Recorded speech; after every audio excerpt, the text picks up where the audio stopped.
ट्रेकची excitement एवढी जास्त होती की सकाळ कधी होता ह्याची वाटच बघत होते. एकदाची सकाळ झाली, सगळ्यात पहिला मीच उठलोय. ट्रेक पहिलो पूर्ण करेन की नाही माहित नाही, पण तयारी करून सगळ्यात पहिला रवायचा असं ठरवलेलं आहे. सगळ्यांची तयारी झाली आणि आम्ही निघालो रतनवाडीच्या अमृतेश्वर मंदिरात दर्शन घेऊ. मंदिर प्राचीन काळातलं होता, त्याच्यावरचं नक्षीकाम खूप सुंदर होता. सकाळीच प्रसन्न वातावरण वाटत होता. मोबाईलला रेंज नव्हती, पण गावातल्या वातावरणामुळे त्याचीही कमी जाणवत नव्हती. कधीतरी अशा वातावरणात गेला की मानसिक ताण पण खूप कमी होता. अमृतेश्वर मंदिराचं दर्शन झाल्यावर सागर पाटील सरांनी ट्रेकचं मार्गदर्शन केल्याने. सागर पाटील सर म्हणजे कोल्हापूर हायकर्सचे सर्वेसर्वा. त्यांच्या मार्गदर्शनानंतर ट्रेकला सुरुवात झाली. सुरुवातीक मीच सगळ्यात पुढे होतोय, पण कधी सगळ्यांच्या मागे रवलंय कळाकच नाही. मी मागे रवलंय म्हणून ह्यावेळी मैत्रिणी पुढे निघान जाऊक नाही. कल्पना तर शेवटपर्यंत माझ्यासोबतच होता आणि सोबत कोल्हापूर हायकर्सचे व्हॉलंटियर पण सोबत होते. त्यांच्यावर जबाबदारी होती शेवटी रवणाऱ्यांका व्यवस्थित घेऊन यायचा, कारण त्या रतनगडच्या जंगलात चको असं म्हणतात. पण आम्ही कोकणी लोका, आमका चको काय लागतलो. सगळे फास्ट गड चढत होते आणि मी निसर्गाची मजा घेत गड चढत होते. दम पण खूप लागत होतो.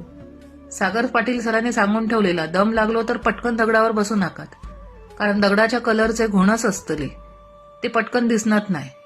पण दम एवढं लागत होतो की दगड दिसलो की बसायचा एवढाच समजत होता. चढताना काय वाटत नाही. 2 तासात वर पोचलो. वर म्हणजे गडावर. वर गेल्यावर गडावरचं वातावरण बघून सगळं थकवच उडान गेलो. मनात म्हटलंय, गड चढलोय म्हणजे उतरूक किती वेळ लागतलो, असो उतरेन. पण खरोखेळ हयच होतो.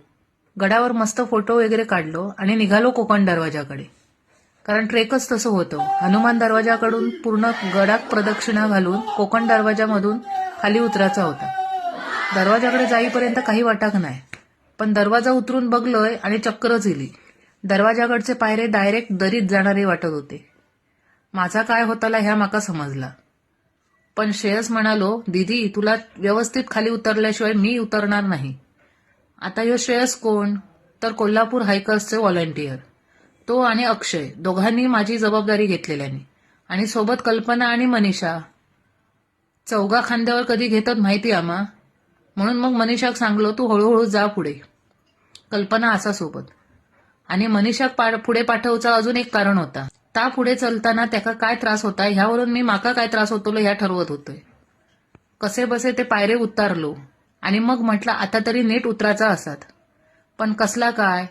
अक्षय म्हणालो, पायऱ्या बऱ्या होत्या, पुढे अजून त्रास आहे. पण मी त्याका ठामपणे म्हटलंय की मी बाकी खैचोही त्रास सहन करेन, पण पायरे नको. बस थयच फसलोय. कारण पुढचा बघून वाटला शेवटपर्यंत पायरे असते तरी बरा झाला असता, कारण पुढे होते मोठे मोठे दगड, 5 फूट उंचीचे दगड. त्यावरून उतरायचा होता. एक जरी पाय थोडं जरी घसारलो तरी माझं घो खुश. माका हाईटचा त्रास होता ह्या तिघांकाही माहीत होता, म्हणून मग कल्पना आणि अक्षय पुढे रवान माका पुढची परिस्थिती कशी सांगायची असा ठरवत होती. आणि त्यांच्या एक्सप्रेशनवरून माका समजत होता की पुढे अजून काय डेंजर असताला. माका तर हे दगड बघून वाटाक लागला, आपल्या आयुष्यात दगडच नकोत. दगडाचे व्हिडिओ करूकच नाही, कारण व्हिडिओ केले असते तर आम्हीच खाली गेलो असतो. एकदाचे ते सगळे दगड संपले आणि आम्ही पोचलो खाली सम्राट गावात. खाली पोचाक 4 वाजले. बाकीचे 3-3:30 पर्यंत पोचलेले आणि माझी वाट बघत होते. रात्री पुन्हा गावरान जेवण आणि माळ रानावर टेंट. शेकोटी पेटवून दिवसभराच्या ट्रेकची गजाली मारून मग सगळी झोपली. सांधन व्हॅलीच्या ट्रेकची मजा उद्याच्या पार्टमध्ये. तोपर्यंत बाय.